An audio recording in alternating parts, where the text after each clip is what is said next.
The wind cut like a bayonet that February night, whistling through the fence posts and turning the snow horizontal.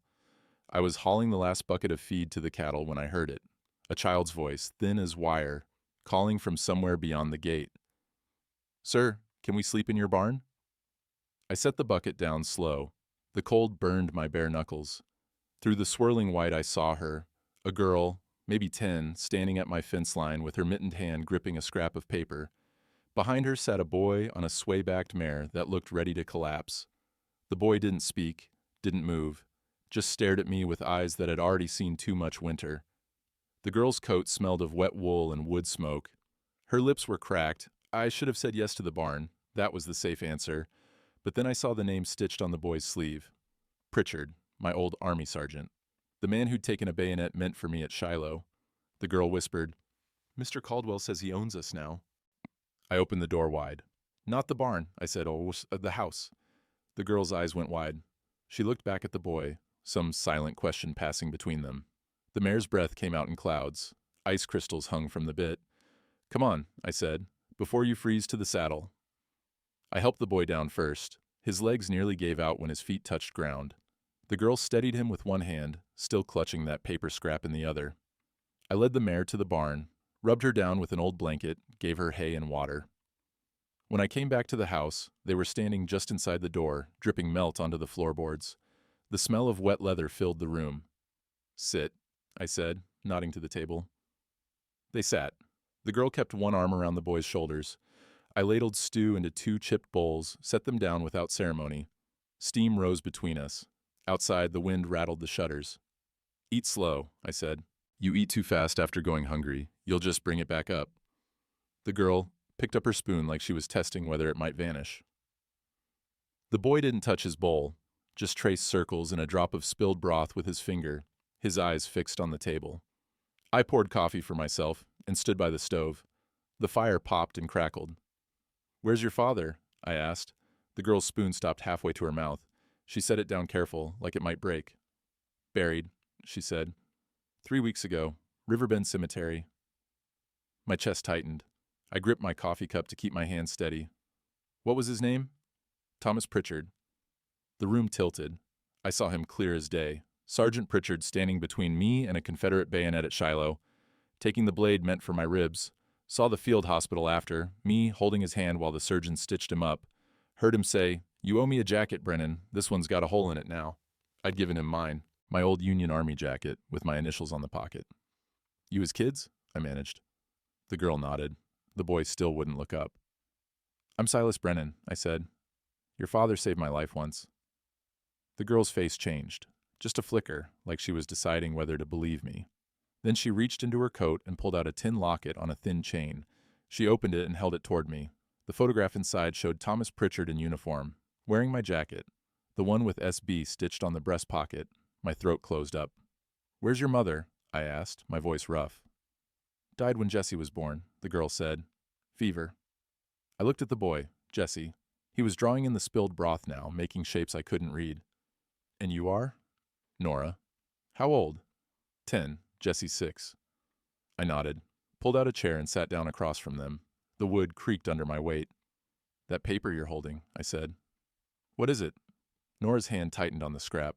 She looked at Jesse again, then back at me. "Part of our deed," she said. "Papa said if anything happened, I should show it to someone who knew him." She pushed it across the table. I picked it up. The edges were torn ragged, like someone had ripped it in half. The ink was faded, but I could still make out fragments. 320 Jaegers, Martinez Grant, Treaty. "Where's the rest of it?" "Mr. Caldwell took it." Her voice went flat. "Said Papa owed him money. Said Papa signed papers making him our guardian before he died." The wind howled outside. I smelled pine sap from the firewood, felt the heat from the stove against my back. "Who's Caldwell?" "Papa's business partner. He came to the house 2 days after we buried Papa. Had a man with him from the county office. They showed us papers with stamps and signatures." She stopped, swallowed hard. "Said we belonged to him now. Said he'd take us to his ranch, put us to work." "You ran." "And Jesse and I hid in the root cellar till they left. Then we took Mama's old mare and rode." "How long you been running?" 3 weeks, maybe more." We slept in barns when folks let us. When they didn't, we slept in the trees. I looked at Jesse. The boy's coat was too thin for this weather. His fingernails were blue. "You're safe here," I said. Nora's eyes filled, but she didn't let the tears fall. "For how long?"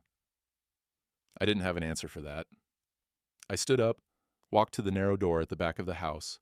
I hadn't opened it in 8 years. My hand rested on the latch for a long moment. Then I pushed it open. The room beyond was small. A child's bed with a quilt my dead wife had stitched. A rocking horse in the corner, gathering dust. The smell of old wood and closed-up air.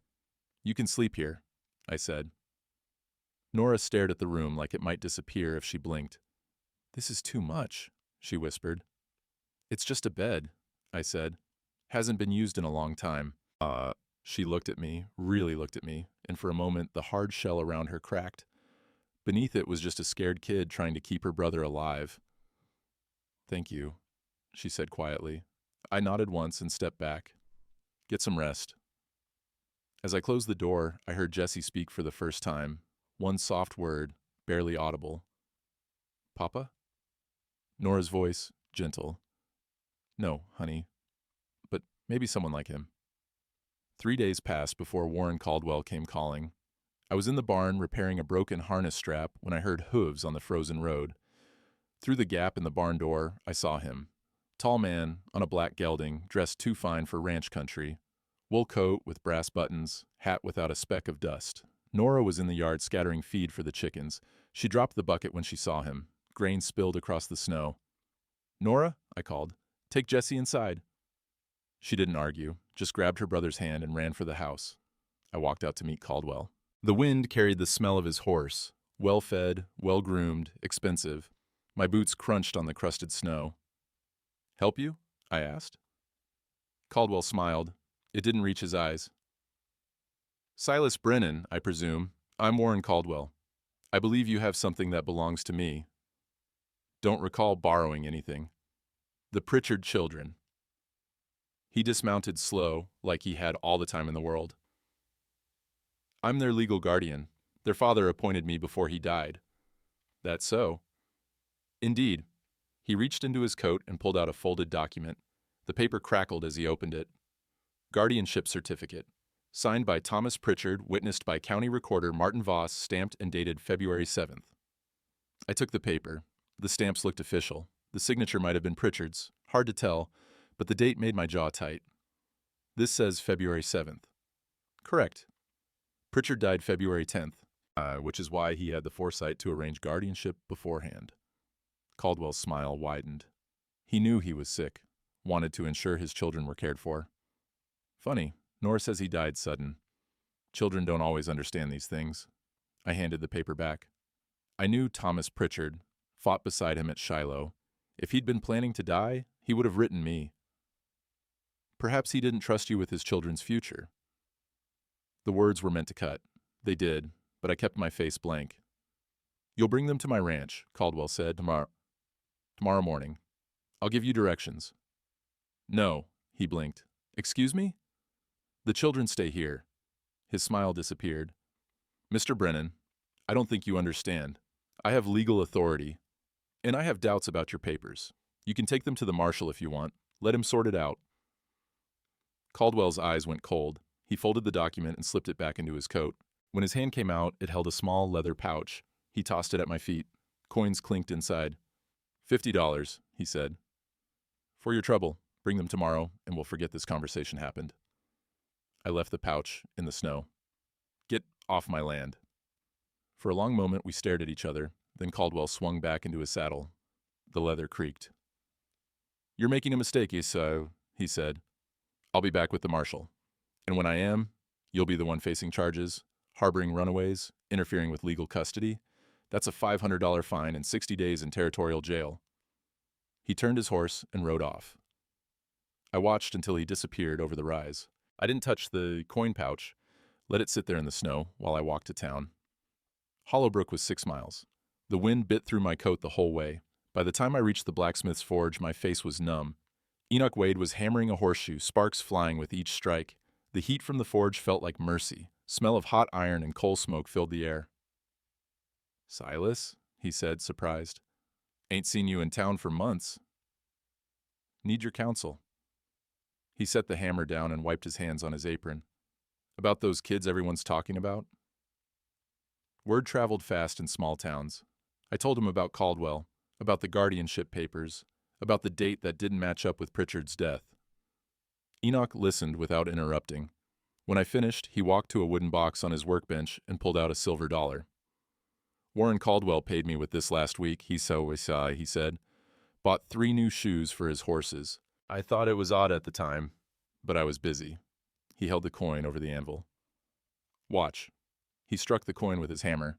The sound that rang out was wrong, dull, flat, like hitting lead instead of silver. He struck it again, harder. The coin split open. The inside was gray-black. Lead core, Enoch said. Silver plating on the outside. Fake. My gut tightened. I've seen 3 of these now, he continued. All from Warren's deals. Man who'd cheat on coins. He let the sentence hang. Would cheat on papers, I finished. Enoch nodded. But here's your trouble. The county recorder is Warren's brother-in-law, Martin Voss, married Warren's sister 5 years ago. Even if those papers are forged, who's going to challenge a stamp from the recorder's own office? I stared at the split coin. The lead core gleamed dully in the firelight. Pritchard wouldn't have chosen Caldwell, I said. He barely trusted the man when he was alive. Then why does Caldwell want those kids so bad? Don't know, but Nora mentioned something about a deed, Martinez grant. Ever hear of it? Enoch's eyebrows went up. Spanish land grant? Those go back 50, 60 years. Treaty of Guadalupe Hidalgo made them legal under United States law. If Pritchard's wife was Martinez family, he whistled low, could be worth real money, especially if there's water rights or mineral claims attached. So Caldwell wants the land, and the kids are in his way. Enoch handed me the split coin. Keep this. Might need it later. I slipped it into my pocket. The metal was still warm from the forge. What do I do when he comes back with the marshal? Enoch was quiet for a long moment. Then he said, Tell the truth? Hope it's enough? It didn't feel like enough. As I walked back to the ranch, the wind picked up. Snow started falling again, erasing my footprints behind me. When I got home, the coin pouch was gone from where Caldwell had thrown it. Only a dark circle in the snow remained. Sunday morning came cold and clear. I hadn't been to church in 8 years, not since I buried Margaret and the baby under the cottonwood tree. But I needed allies now, and Reverend Isaac Holloway was the closest thing this town had to a keeper of records.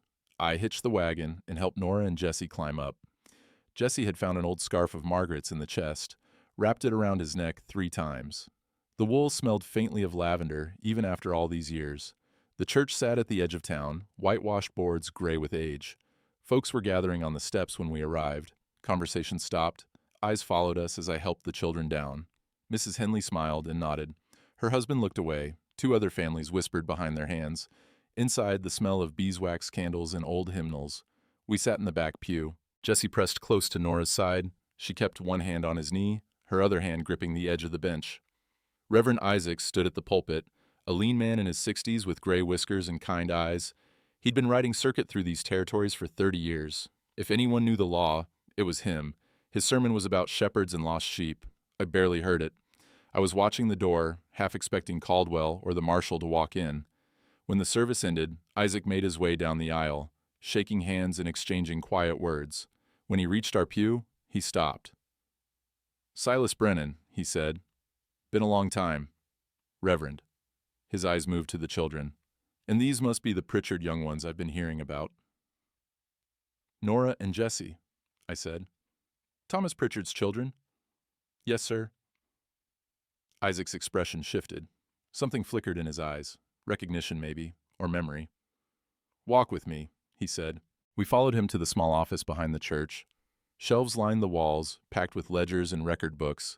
The smell of leather and old paper filled the room. Isaac pulled down a thick volume bound in worn brown leather. He opened it carefully, running his finger down columns of names and dates. Baptism records, he said. I keep them for the territory. Under law, they serve as birth certificates when no other documentation exists. He stopped on a page, tapped it twice. Here. Nora Louise Pritchard, baptized June 1868. Parents, Thomas Pritchard and Elena Martinez Pritchard. My pulse quickened. Martinez? The mother's maiden name. Isaac looked at Nora. Did your mother ever speak about her family? Nora shook her head. She died when Jessie was born. Papa said her family lived south, but he never said much more. Isaac closed the ledger and pulled down another, this one older and more fragile. He opened it with care. Martinez is a Spanish surname, he said. Old land grant families. After the Treaty of Guadalupe Hidalgo in 1848, those Spanish and Mexican land grants were supposed to be honored by United States law. He found what he was looking for. Your mother's family held a grant, 320 acres along the river, including water rights. Pritchard never mentioned that, I said. He might not have known the full extent of it. Many of those grants were lost to confusion, poor records, or outright theft. Isaac's jaw tightened. But they're still legal, still valid. If those children are direct descendants of the Martinez line, they'd own the land, I finished, and everything on it. Nora looked up at me, confused. Jessie had started drawing in the dust on a bottom shelf. 3 trees, a wavy line. Is that why Caldwell wants them? I asked. Could be. If there's mineral rights attached to that grant, silver, copper, even just good timber, it would be worth more than most men see in a lifetime.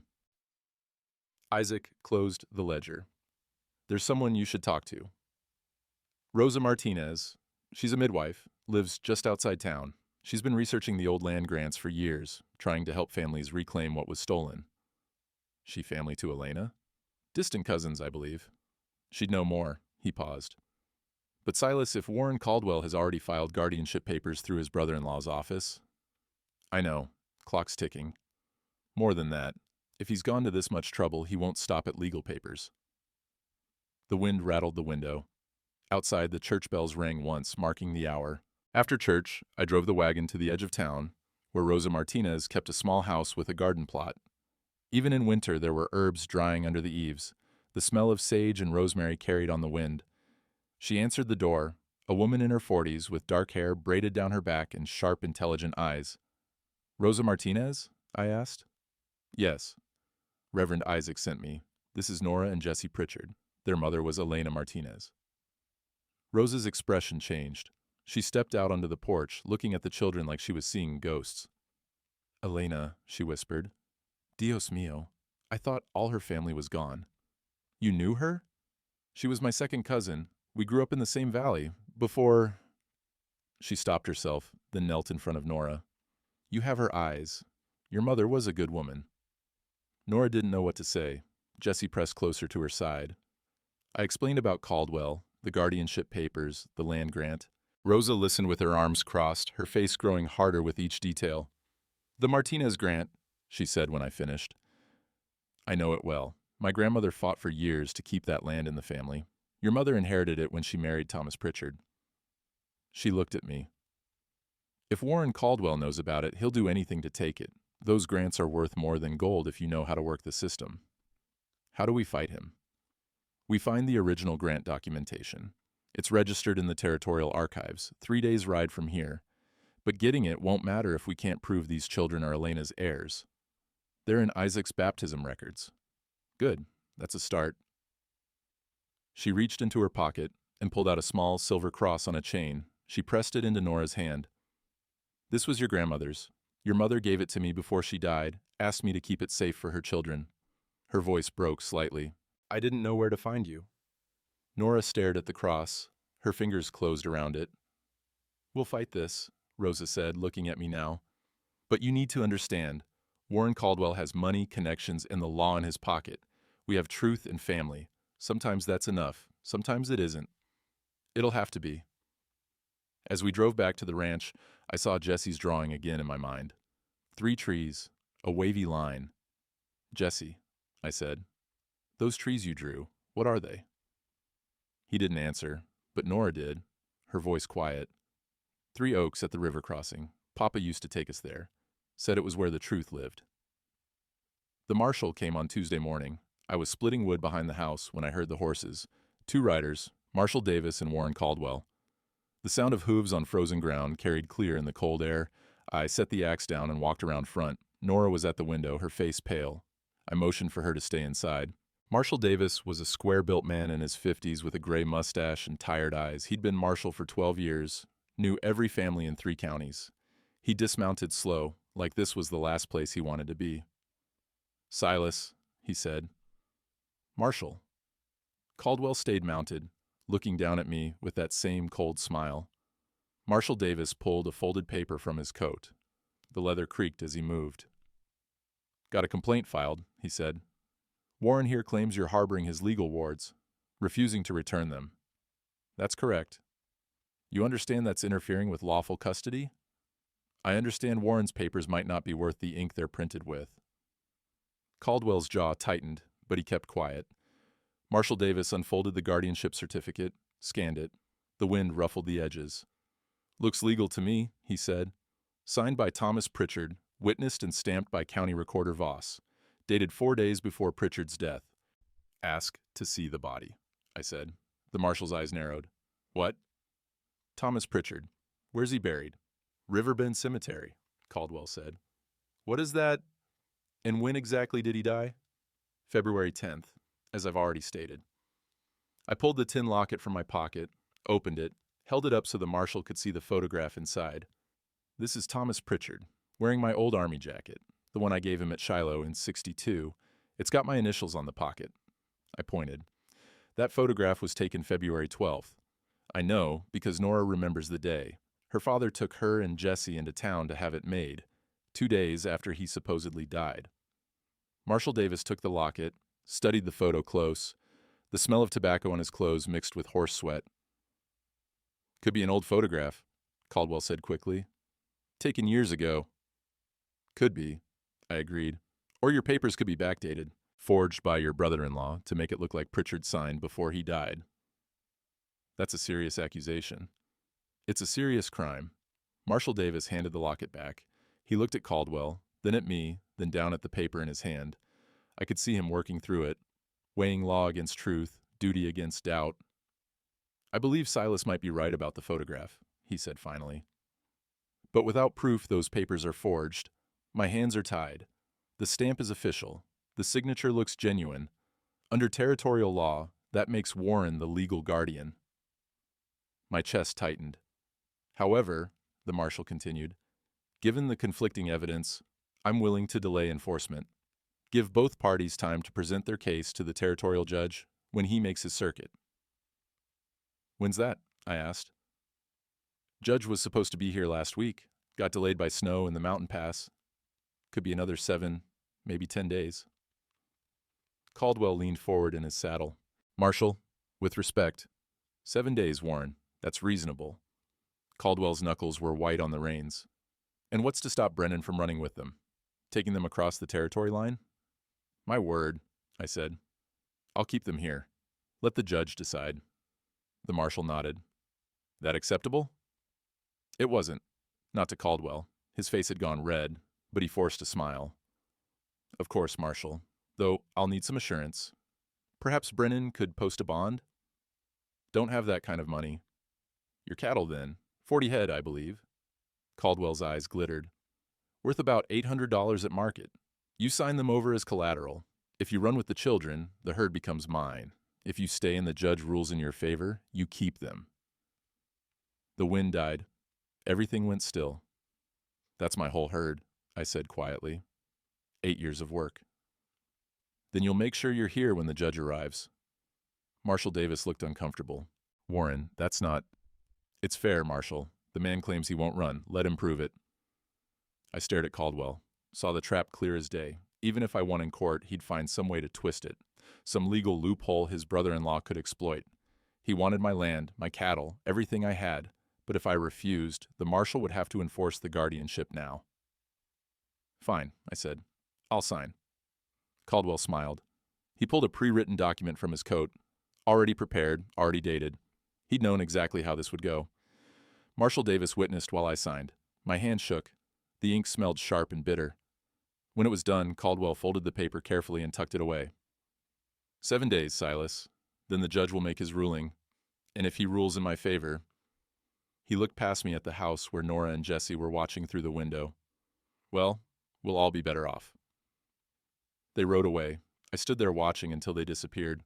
That afternoon, Enoch rode out to the ranch. He found me in the barn, staring at nothing. "Heard what happened," he said. "Word travels." That was a fool thing to do, signing over your herd. Didn't have a choice. Enoch was quiet for a moment. Then he pulled a piece of paper from his coat, wrinkled, stained, but official looking. This came in the mail yesterday. From the territorial capital. Rosa Martinez sent it express. I took the paper. It was a record from the land grant archives. The original Martinez grant, registered in 1821, 320 acres along the river, water rights included, and at the bottom, in faded but legible ink, mineral rights, silver vein documented 1823. My throat went dry. Silver, I said. Enough to make a man rich, if he knew where to dig. Enoch's face was grim. Warren knows. That's why he wants those kids under his control. Under guardianship law, he'd have authority over their property until they come of age, could sell the mineral rights, pocket the money, and the kids would never see a dime. We show this to the judge. We can try, but Warren's got one more move to make. He's not going to wait 7 days and hope the judge rules his way. Enoch met my eyes. He's going to come for those children, tonight or tomorrow, and he's not going to come alone. The barn door creaked in the wind. Outside, the sky was turning gray. Then we'll be ready, I said, but I wasn't sure I believed it. We moved the cattle that night. Enoch brought his wagon and 2 ranch hands he trusted.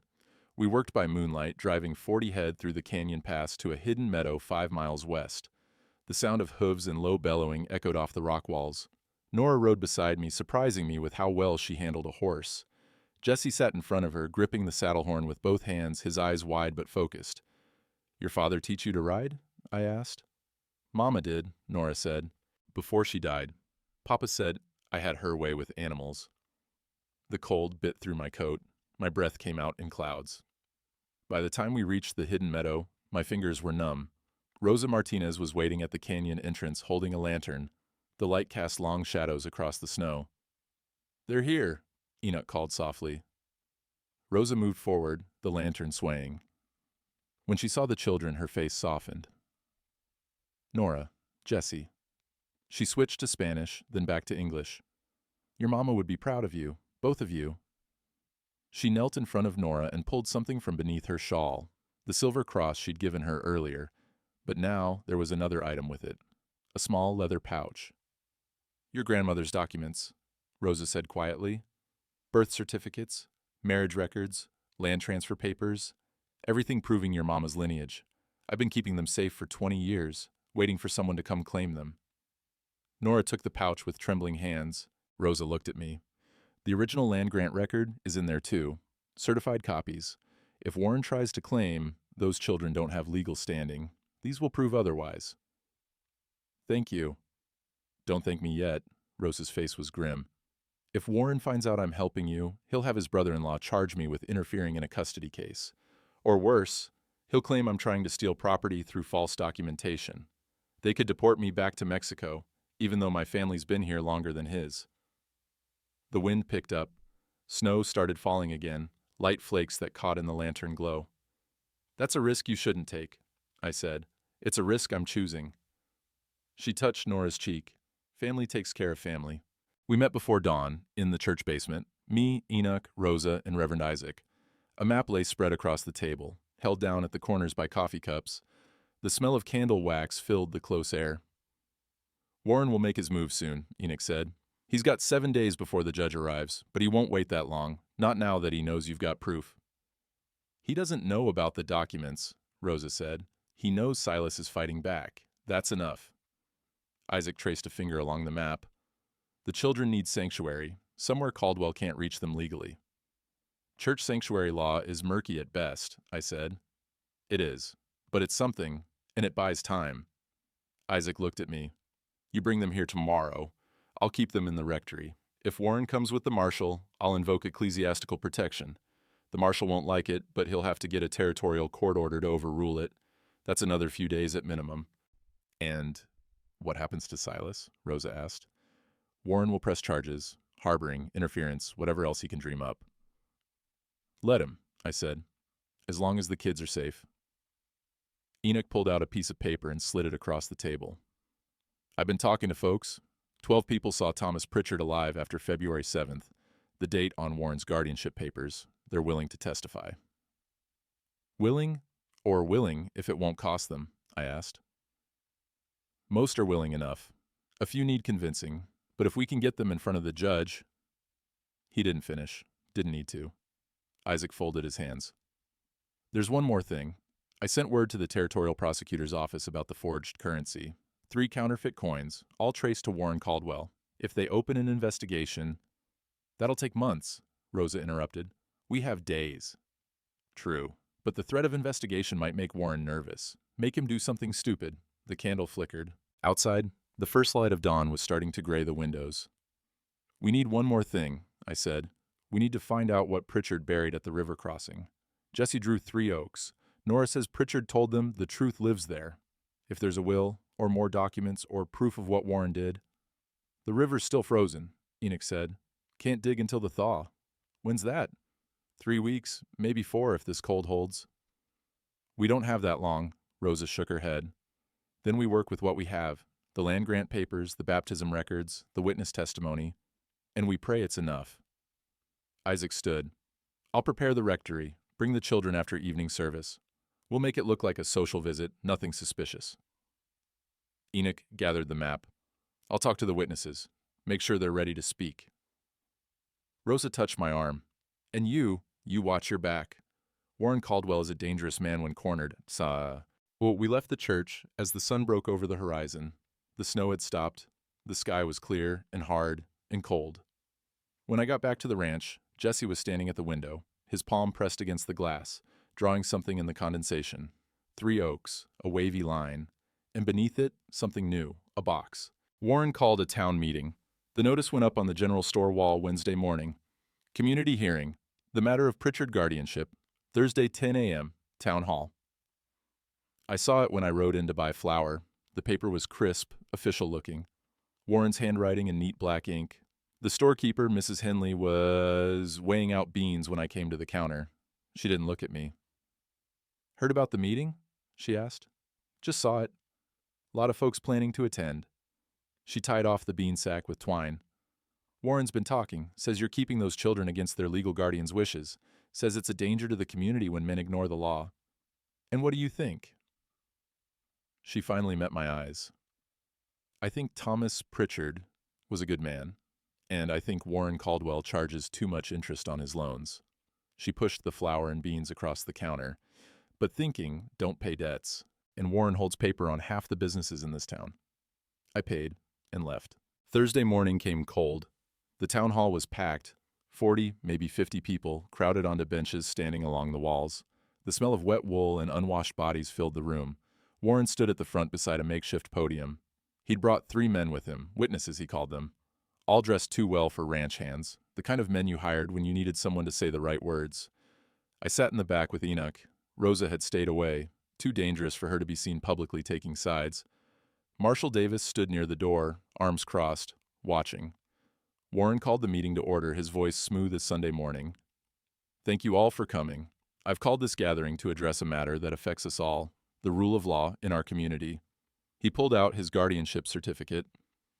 Thomas Pritchard, God rest him, appointed me guardian of his children before his death, legal, witnessed, stamped by the county recorder. He held the paper up so everyone could see.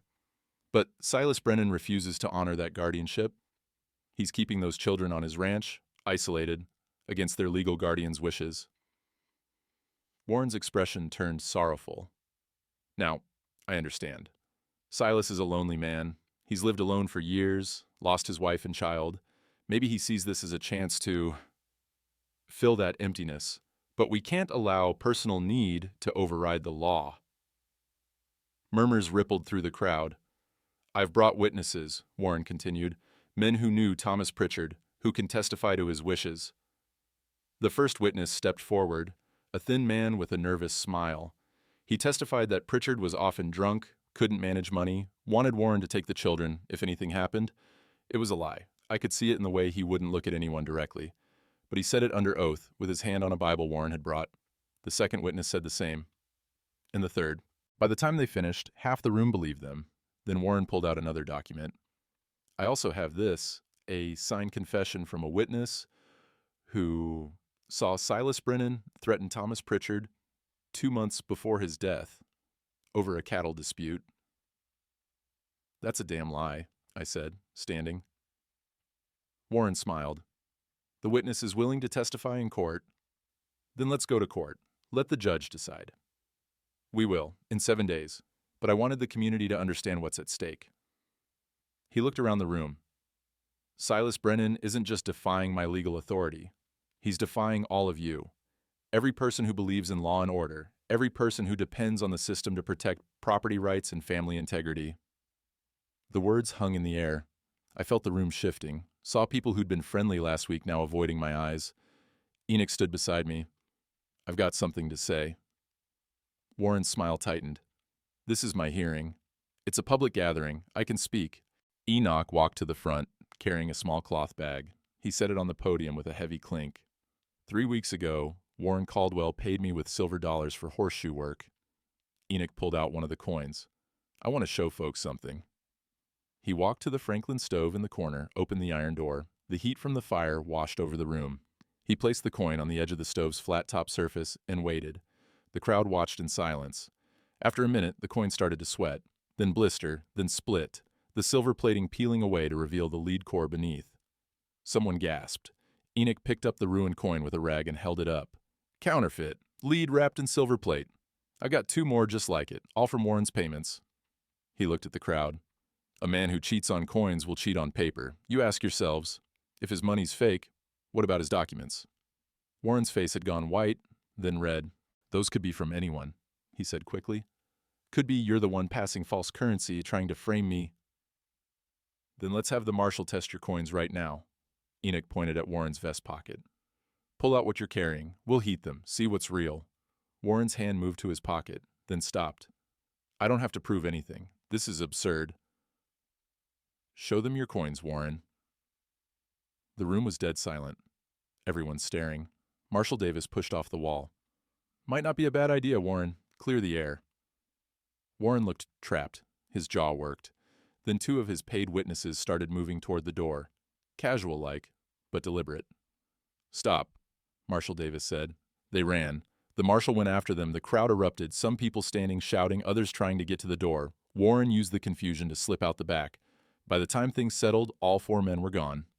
Enoch stood at the front, still holding the split coin. He looked at me and shook his head. It wasn't victory, but it was something. Outside, the wind had shifted. Coming from the south now. Warmer. The thaw was starting early. I couldn't sleep that night. Sat in my chair by the cold fireplace, rifle across my lap, listening to the house settle. The wind had changed. No longer the knife-sharp cold of deep winter, but something softer. Wet. The smell of thawing earth crept through the walls. Nora and Jessie were upstairs in the small room. I could hear Jessie's soft breathing through the floorboards. Nora hadn't made a sound in hours, but I knew she wasn't sleeping either. Around midnight, I heard footsteps on the stairs. Nora appeared in the doorway, wrapped in the quilt Margaret had made. Her hair was loose around her shoulders. Can't sleep? I asked. She shook her head and sat down in the other chair. For a long time, neither of us spoke. The house creaked. Outside, water dripped from the eaves, ice melting in the warmer air. Mr. Brennan, she said finally. What if we lose? We won't. But what if we do? What if the judge believes Mr. Caldwell's papers? What if... Nora. She stopped. I leaned forward, resting my elbows on my knees. The rifle slid down and I caught it, set it against the wall. Your father saved my life at Shiloh, I said. Took a bayonet that should have killed me. I asked him why, later in the hospital. And you know what he said? She waited. He said, because that's what you do. You see someone about to fall, you step in, no thinking, no weighing odds, you just do it. I looked at her. I should have died that day. Should have been me in the ground, not him. But I'm still here, and maybe that's why. Maybe I've been waiting 20 years to pay that debt. You don't owe us anything? I owe your father everything, and that means I owe you. I paused. But more than that, I want to, not because of Shiloh. Because you two showed up in a blizzard and gave me something I thought was gone forever.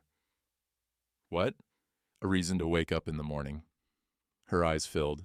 She looked away, wiping at her face with the edge of the quilt. I'm scared, she whispered. I know. Jessie doesn't talk, hasn't said more than a word or two since Papa died. What if he never talks again? What if Mr. Caldwell takes us and... Her voice broke.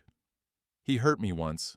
When Papa was still alive, grabbed my arm so hard it bruised. Papa saw it and told him to never touch us again. They fought.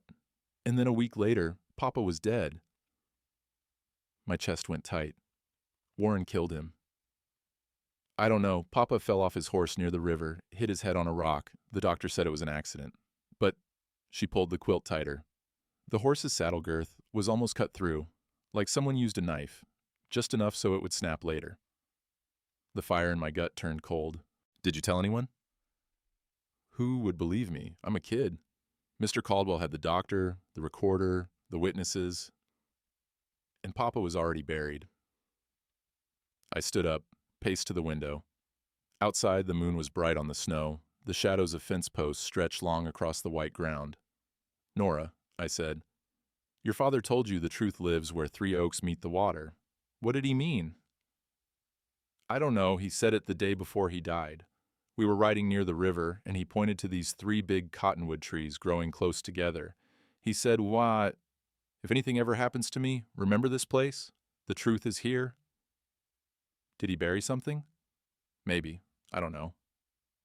She stood and came to the window. Jesse drew it. He remembers. When can we get there? The river's still frozen, but with this warm wind. She looked up at the sky. Maybe a week, maybe less. Before dawn, I rode out to the river crossing. The sky was still dark, stars fading into gray. The smell of wet pine filled the air. My horse's breath came out in clouds. The river ice had started to break up. I could hear it groaning and cracking, a sound like distant thunder. Dark water showed through gaps in the white surface. I found the three oaks where Nora had described them. Ancient cottonwoods, their trunks thick as wagons, growing in a tight triangle near the water's edge. The roots were exposed where the spring floods had worn away the bank. I dismounted and walked between the trees. The ground was still frozen, but softer now, muddy in places. If Pritchard had buried something here, it would be deep, protected, somewhere the floods wouldn't reach. I was studying the roots when I heard hoofbeats behind me. I turned fast, hand going to the rifle in my saddle scabbard. Enoch rode out of the trees, leading a second horse. "Saw you leave," he said. "Figured you were coming here." River's thawing faster than expected. Spring's coming early this year. He dismounted and walked to the oaks, studied them the way a blacksmith studies metal, looking for weaknesses, stress points, the way things fit together. "If I was going to bury something I wanted to stay buried," he said, "I'd put it up high, away from the water, between roots where the ground doesn't shift." He pointed to a spot where two massive roots crossed, forming a natural hollow about 3 feet up the bank. There. We tied the horses and started digging with the tools Enoch had brought, a short spade, a pry bar. The ground fought us, half-frozen dirt and rock and root. My hands were bleeding by the time we hit something solid, metal. We worked faster, clearing away the dirt. A box emerged, iron, maybe 2 feet long and a foot deep, rusted but intact. A heavy padlock hung from the latch, crusted with mud. Enoch broke the lock with the pry bar. The crack echoed across the river. Inside the box, wrapped in oilcloth, papers. I lifted them out carefully. My hands shook. The first document was Thomas Pritchard's will, dated 1 week before his death, written in his own hand. I, Thomas Pritchard, being of sound mind, do hereby name Silas Brennan as guardian of my children, Nora and Jesse, in the event of my death. I entrust him with their care and their inheritance, the Martinez land grant, all water and mineral rights therein. My throat closed. The second document was a letter. "Silas, if you're reading this, I'm dead, and you found the box." "Good. That means the kids made it to you. Warren Caldwell has been pressuring me to sign over Elena's land grant. Says he'll manage it for the children, but I've seen the survey maps. There's silver on that property, enough to make a man rich. Caldwell knows it. He wants the land, and he'll do anything to get it. I won't sign. That land is my children's future. But I'm afraid of what he'll do if I refuse. If something happens to me, if I die suddenly in an accident, know this, it wasn't an accident. Caldwell will try to take the children, claim guardianship, sell the land rights. Don't let him. You owe me nothing, brother. Shiloh was a long time ago, but I'm asking anyway. Keep them safe. Raise them right. The land is theirs by law. The will makes it clear. And Silas, forgive yourself. You've been carrying that bayonet for 20 years. Let it go. Your brother in arms, Thomas." I read it twice. Then a third time. Enoch was quiet beside me. "He knew," I said. "Pritchard knew Caldwell would kill him, and he prepared for it. I folded the letter carefully and put it back in the box with the will. There were other documents, land surveys, mineral assay reports, Elena's birth certificate proving the Martinez lineage, everything we needed. "We bring this to the judge," Enoch said. "Warren's finished." But when I looked up, I saw movement on the ridge above the river, a man on horseback, watching. He turned and rode away before I could see his face. But Warren knew we'd found the box, we didn't go back to the ranch. Enoch and I rode straight to Reverend Isaac's church, the metal box wrapped in my coat and tied to my saddle. The sun was just breaking over the hills, painting everything golden pink. Isaac was ringing the morning bell when we arrived. He saw our faces and stopped mid-pull. "Inside," he said. The church was empty except for Rosa Martinez, who'd come early to help prepare for Sunday service. She was arranging candles on the altar when we burst through the door. I set the box on the front pew. The sound echoed through the empty space. "We found it," I said. "Pritchard's will, a letter, land surveys, everything." Isaac opened the box with careful hands, read the will first, then the letter. His face went gray. "He knew Caldwell would kill him," Isaac said quietly. "And he made sure we'd have proof." I looked at Rosa. "Can you read the land surveys? Make sure they're legitimate?" She pulled out the documents, spreading them across the pew. Her finger traced lines and notations, her lips moving as she read the Spanish and English texts side by side. "These are original territorial surveys," she said. "Dated 1823. The mineral assay is from last year, commissioned by Thomas Pritchard himself." She looked up. "There's a silver vein running through the northeast quarter of the property. Estimated value of at least $12,000. The number hung in the air. "That's why Warren wants them," Enoch said. $12,000. Enough to buy half the territory. "Enough to kill for," I added. Isaac closed the box. "We need to get this to Marshall Davis. Now. Before Warren." The church door slammed open. Marshall Davis stood in the doorway, breathing hard. Behind him, smoke rose into the morning sky. "Courthouse is on fire," he said. "Started about 20 minutes ago. Someone torched the records office." My stomach dropped. "The county records? All of it.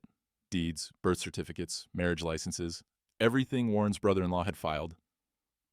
The marshal's face was grim, which means his forged guardianship papers just went up in smoke, but so did any legitimate records that might have contradicted him. "He's destroying evidence," Rosa said, "and creating chaos." Marshall Davis looked at the box. "What's that?" "Thomas Pritchard's will," I said. "The real one. Names me guardian, plus proof Warren was after the mineral rights on the Martinez grant." The marshal took the will, read it quickly. When he looked up, his expression had changed. Harder, colder. "This changes everything. With the courthouse records destroyed, this will is the only legal document that matters." He refolded it carefully. "I'm placing Warren Caldwell under arrest for arson, fraud, and suspicion of murder." "He'll run," Enoch said. "Not if we move fast." Marshall Davis headed for the door. "Isaac, keep that box safe. Don't let it out of your sight. I'm getting my deputy and we're riding to Warren's ranch." "We're coming with you," I said. "Silas, those are my kids he's been threatening. I'm coming." The marshal looked like he wanted to argue. Then he nodded once. We rode hard. 6 of us, the marshal, his deputy, Enoch, me, and 2 ranch hands Enoch had vouched for. The smell of smoke from the courthouse fire followed us out of town. Warren's ranch sat 5 miles east, in a valley with good water and better grazing. A big house, new barn, corrals that could hold 100 head, everything Pritchard's land could buy, once Warren got his hands on it. We saw the horses first, saddled, loaded with supplies, 4 of them tied to the hitching post. "He's running," the deputy said. Marshall Davis pulled his rifle. "Surround the house. Nobody gets out." We spread out. I took the back door with Enoch. The deputy and the ranch hands covered the sides. The marshal and his other man took the front. "Warren Caldwell," the marshal shouted. "Come out! Come out! You're under arrest." Silence. Then a window shattered. Gunfire cracked across the valley. I hit the ground. Splinters exploded from the fence post beside me. Enoch rolled behind a water trough, his pistol out. More shots from inside the house. The marshal's hat flew off. He ducked behind his horse, returning fire. "Warren," I shouted. "It's over. We found Pritchard's will. We know about the silver." The shooting stopped. For a long moment, nothing. Just the wind and the smell of gunpowder. Then the back door opened. Warren stepped out, no gun in his hands. His face was pale, sweat running down his temples despite the cold. Silas, he said. His voice shook. We can make a deal. The land, we can split it. 50-50. You keep the children, I get half the mineral rights. Everyone wins. I stood slowly. Enoch stayed low, his gun trained on Warren. No deals, I said. You don't understand. I'm in debt. $12,000 to the railroad investors. If I don't pay by June, they'll take everything. My ranch, my business, everything I've built. His hands were shaking. I didn't want to hurt Thomas. I tried to buy the land fair. He refused. I had no choice. You always have a choice. He was going to ruin me. Warren's voice cracked. All I needed was those mineral rights. The children would have been fine. I would have taken care of them. You cut his saddle girth, I said quietly. Made it look like an accident. Warren's face crumpled. I didn't mean it was supposed to just injure him, scare him into signing, but he fell wrong, hit his head. He looked at his hands like they belonged to someone else. It was an accident. Murder is murder, Marshal Davis said, coming around the corner. His rifle was aimed at Warren's chest. Turn around. Hands behind your back. Warren looked at all of us, the marshal, the deputy, the ranch hands, Enoch, me. He looked at the horses, loaded and ready. Don't, the marshal said. Warren ran, made it 3 steps before Enoch's shot took him in the leg. He went down hard, screaming. The marshal was on him in seconds, iron cuffs snapping around his wrist. Warren Caldwell, he said. You're under arrest for arson, fraud, forgery, and the murder of Thomas Pritchard. Anything you say can be used against you in territorial court. Warren sobbed into the dirt. Blood spread from his leg, darkening the ground. I turned away, walked to the fence line, and stared out at the valley. It was over, but it didn't feel like victory. Just tired. Just done. Behind me, the marshal was loading Warren into a wagon. Enoch came up beside me, reloading his pistol. The children are safe now, he said. Yeah. You did good, Silas. I didn't answer. Just watched the sun climb higher, burning off the last of the morning mist. The territorial judge arrived 6 days later. By then, Warren Caldwell was in a cell in Silver Creek, his leg bandaged, his brother-in-law, the county recorder, sitting in the cell next to him. The marshal had arrested him for conspiracy and destruction of public records. The trial was held in the church since the courthouse was still a smoking ruin. Judge Martin Hewitt, a gray-haired man with spectacles and a voice like gravel, sat at a makeshift bench made from 2 sawhorses and a plank. The whole town turned out, standing room only. I sat in the front with Nora and Jesse. Rosa was on my left, Enoch on my right. Reverend Isaac stood near the judge, the metal box open on the table beside him. Warren was brought in wearing leg irons. He wouldn't look at anyone. The judge read through Pritchard's will first, then the letter, then the land surveys and mineral assays. His face gave nothing away. Marshal Davis, he said finally, summarize the charges. The marshal stood. Warren Caldwell is charged with murder in the death of Thomas Pritchard, arson in the destruction of the county courthouse, fraud and forgery in the matter of false guardianship documents, conspiracy with county recorder Martin Voss to destroy public records and fabricate legal instruments. And the evidence? Thomas Pritchard's will, found buried at the river crossing, names Silas Brennan as guardian. Pritchard's letter states his belief that Warren Caldwell intended to harm him to gain control of the Martinez land grant and its mineral rights. We have testimony from Nora Pritchard that the saddle girth on her father's horse was deliberately cut. We have 3 counterfeit coins traced to Caldwell's possession, and we have Caldwell's own confession, witnessed by myself and 5 others, that he caused Pritchard's death. Judge Hewitt looked at Warren. Do you dispute these charges? Warren's lawyer, a nervous man from Silver Creek, stood. Your Honor, my client was under duress when he made those statements. He'd been shot, was in pain. Was he under duress when he burned down the courthouse? The lawyer sat down. Judge Hewitt removed his spectacles and cleaned them slowly. The church was silent, except for the sound of cloth on glass. I've reviewed all the evidence, he said. The will is properly witnessed and dated. The letter, while not a legal document itself, corroborates the timeline and motive. The testimony is consistent, and the defendant's own words constitute a confession. He put his spectacles back on. Warren Caldwell, I find you guilty of murder, arson, fraud, and conspiracy. You are hereby sentenced to 15 years in territorial prison.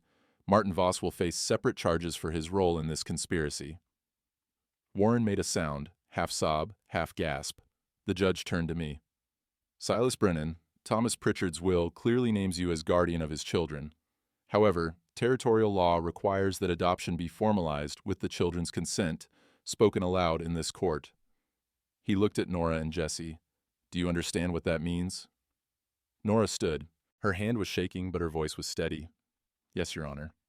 And do you, Nora Louise Pritchard, consent to Silas Brennan becoming your legal guardian? I do. The judge nodded. Then he looked at Jesse. Jesse hadn't spoken since that first night in my house, 6 weeks of silence. I'd stopped expecting him to talk, figured maybe he never would again. Jesse Pritchard, the judge said gently, I need to hear your answer too. Do you consent to Silas Brennan becoming your guardian? Jesse looked up at me. His eyes were huge and dark and full of something I couldn't name. The church held its breath. Then Jesse's hand found mine. His fingers were small and warm. Yes, he whispered. The word was so quiet I almost didn't hear it. But it was there, real. The judge smiled, the first time I'd seen any expression on his face. Then, by the authority vested in me by the territory of Wyoming, I declare Silas Brennan the legal guardian and adoptive father of Nora and Jesse Pritchard. The Martinez land grant and all mineral rights therein are held in trust for the children until they reach majority age, with Silas Brennan as trustee. He brought his gavel down.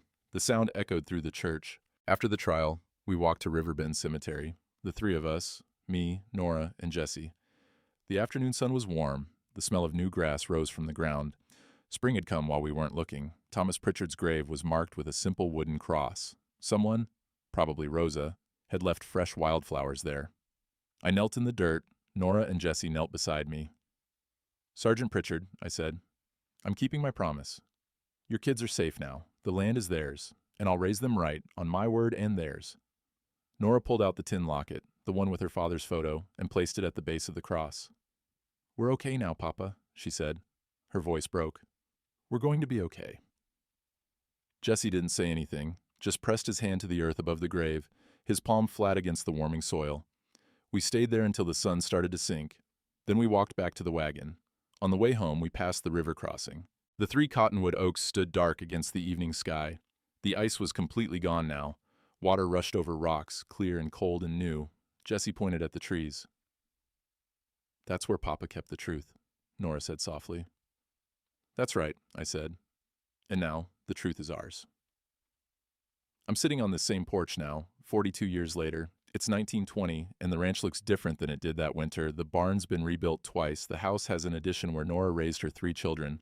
Jesse built his own place just over the hill, close enough to see the smoke from his chimney on cold mornings. My hands shake when I hold a coffee cup now. My hair went white years ago, but I can still see that February night clear as yesterday.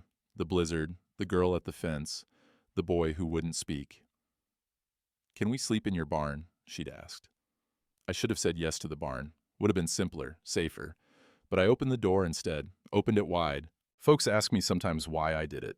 Why I risked everything, my ranch, my cattle, my freedom, for 2 children who weren't mine, by blood. Truth is, I didn't have much choice in the matter. A man can't turn away from the people his brother died protecting. Can't hear a child's voice in a blizzard and pretend he didn't. Can't see someone about to fall and not step in. That's what Thomas told me at Shiloh, and he was right. I learned something else that winter, too. Something about family. It ain't who you're born to. It's who you'd walk through fire for. Who'd walk through fire for you? Thomas saved me at Shiloh. His kids saved me from dying alone on this ranch, talking to ghosts and cattle.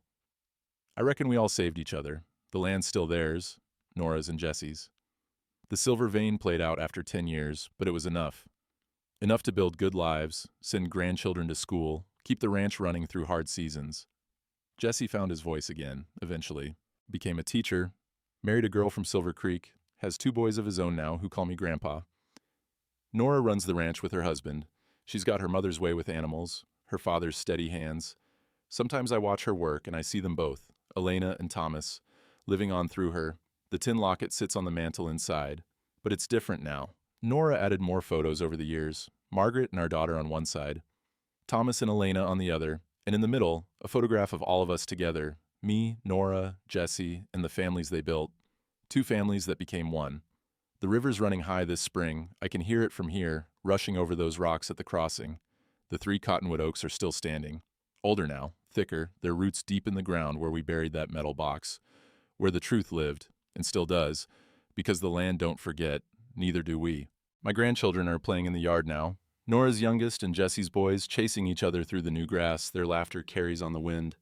I close my eyes and lean back in this chair, feel the warm sun on my face, hear Thomas Pritchard's voice from Shiloh.